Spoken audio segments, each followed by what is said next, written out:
Chapter 12. Second Innings. A second innings isn't about starting over. Life is about continuation, not reinvention. It's about persevering and finding wisdom, not complacency. In life, as in sports, your second innings will depend a lot upon your first, what you've learned and absorbed along the way, and how you've used and will use those learnings moving forward.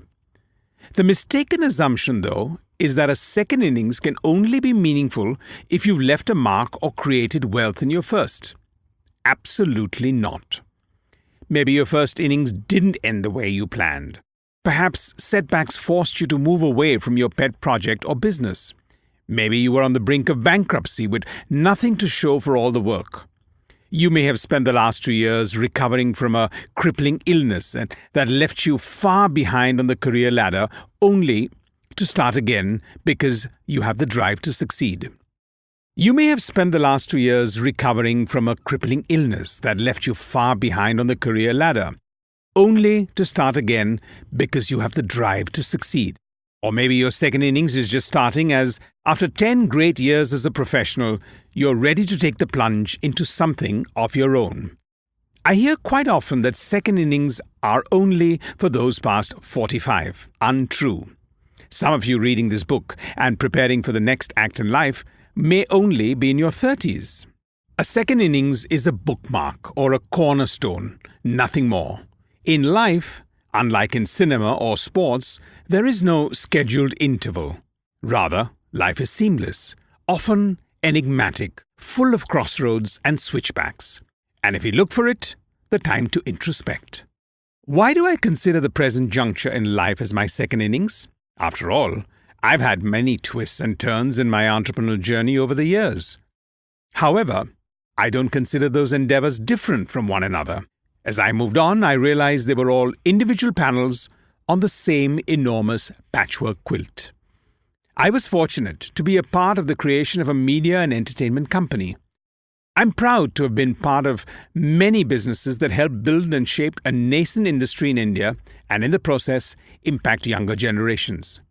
I've never enjoyed anything more in my professional life than creating something out of nothing every single day or chasing a new thought or disruptive idea. Now that period of my life has come to an end, and I'm starting a fresh chapter in life, exploring other entrepreneurial and social avenues with an evolved sense of purpose, bringing with me everything I've learned, unlearned, and learned again over the years. As I mentioned in the previous chapters, so much of business and life can't be planned with any certainty. If you had asked me 18 months ago whether I'd be writing a book today about my entrepreneurial journey, I would have called you mad. Time and tide move in strange, shifting, wonderful ways to transform you and your thinking, your priorities, and perspective on life. Once you let your guard down and allow the thoughts to flow, you discover more about where you are, where you want to be, and what really excites you. In 2014, for the first time in recent memory, I had a chance to take stock and introspect, to review, to look at life away from the entrepreneurial treadmill that I'd stepped onto over 2.5 decades ago. I didn't feel the need to go to the Himalayas for a month in a bid to find inspiration, though sometimes I wish it were all that simple. An acquaintance asked me early in the year, "Now that you're at that crossroad, why don't you just relax and enjoy some time off?" The question is deeper than it would appear to be, and it's one I hadn't asked myself for a long time. I mulled over it more in those few months in 2014 than in the previous 20 years combined. Ironic. Now that I have some breathing room, I'm right back where I started from. The entrepreneur's circle of life. Searching for an answer to that question, I asked myself, do I really want to go through the same drill all over again? The relentless quest for growth, team building, innovation, crisis management, and more? My almost immediate reaction was, of course, that's what I do, and I'll embrace the challenge again. I've got more irons in the fire today than ever before, working with smart and dynamic people who keep me fresh and engaged. The only change is that now I can do whatever I choose, so long as it has impact. That's a good feeling. Creating impact is linked to passion, and my passion for what I do hasn't ebbed one bit since those first days in Grant Road when the world held limitless possibility.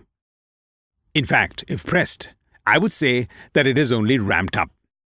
The whole myth of creating something, exiting, and then going to the middle of nowhere to chill for the rest of your life is just that, a myth. True entrepreneurs, whether successful or struggling mightily, don't simply disappear. First of all, to have achieved something worthwhile, you need to be driven. It's in your DNA.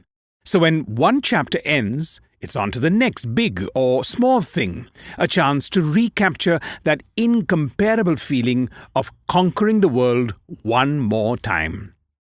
This chapter isn't so much about my future. Rather, it holds broad thoughts for anyone ready for change or getting on with life's work. What you think might be a sea change in lifestyle isn't, or at least it hasn't been for me. One of the greatest thrills I've got from a fresh start, though, is the opportunity to use the lessons learned over the last 2 decades, many of which I've shared with you throughout this book, and to challenge myself in totally new sectors.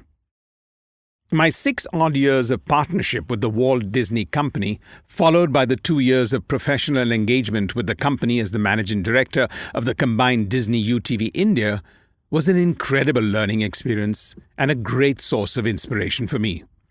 It only further strengthened my belief in scale and the importance of brand, innovation, and staying the course.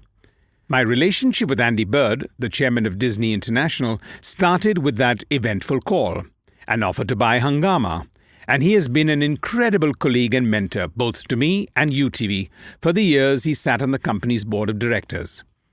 My transition to a professional inside Disney never felt odd, and I have Andy to thank for this smooth shift. When UTV became a part of Disney, I reported to him and admired and respected him in equal measure and do till date.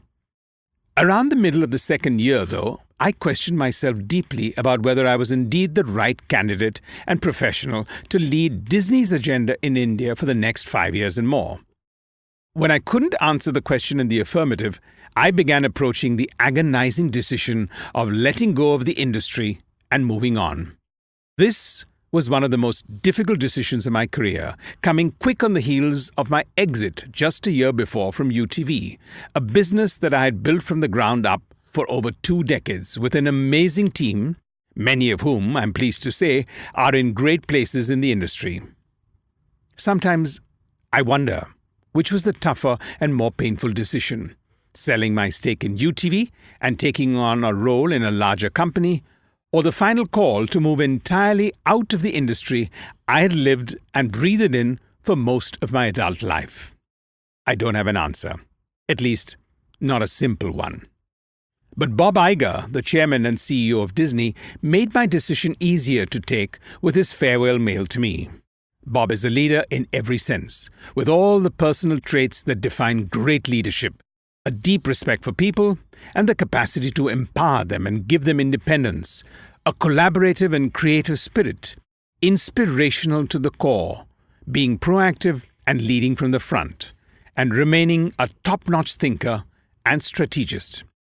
Bob said, "I know corporations aren't always the easiest place to work, but we were lucky to have you, and I always enjoyed our interaction. Your spirit will remain alive at Disney, and I'm certain India will be a place for us to thrive for years to come. Best to you, Bob."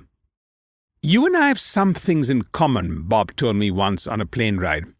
"I started my career too, for a short time at least, in front of the camera, as a part of the weathermen at ABC. I came to Disney when Disney bought ABC and ESPN, an incredible start. And then to rise through the ranks to head one of the 10 most admired brands and companies in the world, to kindle creativity and imagination in its movies, TV channels, theme parks, hotels, cruise ships, and products, and to inspire a team of over 100,000 to work in synergy to create the magic that Disney stands for.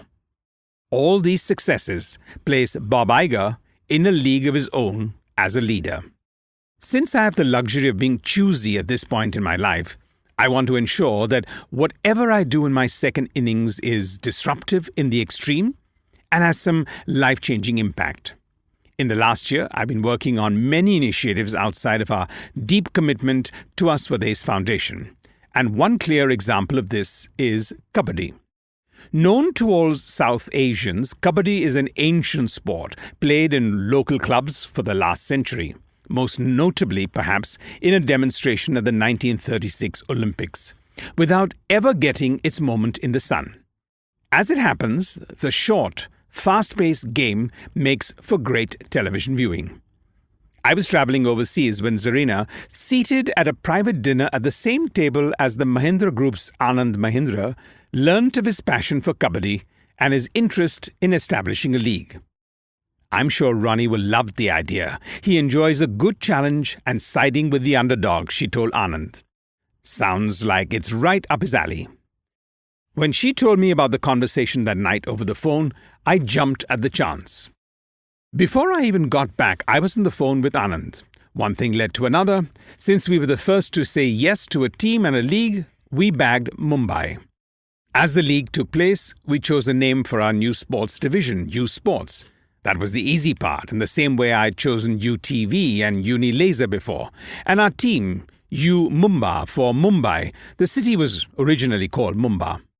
Within a week, we had a great logo, and we were ready to begin building a brand in the arena of sports.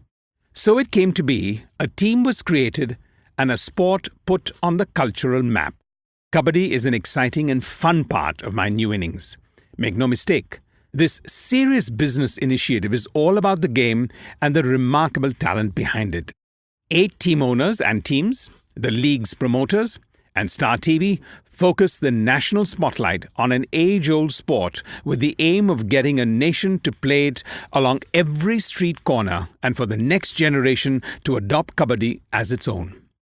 In the short span of less than 2 months, Kabaddi became a national sensation and the second most popular sport in India. An idea staring at us in our faces for decades, and it took a handful of mavericks to have the balls to back it and believe in it. When you can take something that is so much fun and make it a business, it completes the entrepreneurial picture. What do you want to be known for? How do you want to be remembered? What impactful enterprise do you want to champion? Thought-provoking questions, and hardly the kind you can answer on the spot. But ruminating on these questions helped me get clarity about myself and the companies I built. These queries and the answers they generate will rub off on the brand of your enterprise too, consciously or unconsciously.